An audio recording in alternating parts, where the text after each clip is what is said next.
before winter had a couple of highlights. One, I got the front gate installed, and the second, I had a successful hunt.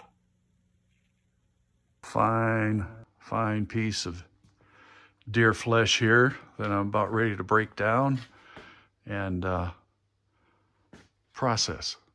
I'm going to bone it and quarter it, and then this happened.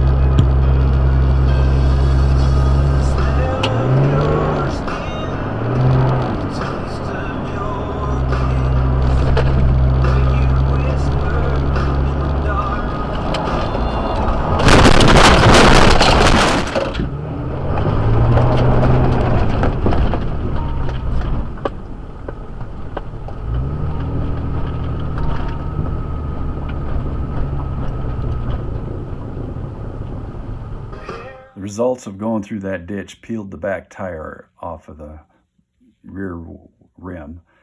It crumpled the side panel, punched out my 2 fog lamps, and I painted the ceiling with my coffee. The Lark trailer didn't fare too much better as I tweaked both the axles and crumpled the front panels on both the front end. This accident was just a bump on our road to Restoration Ranch.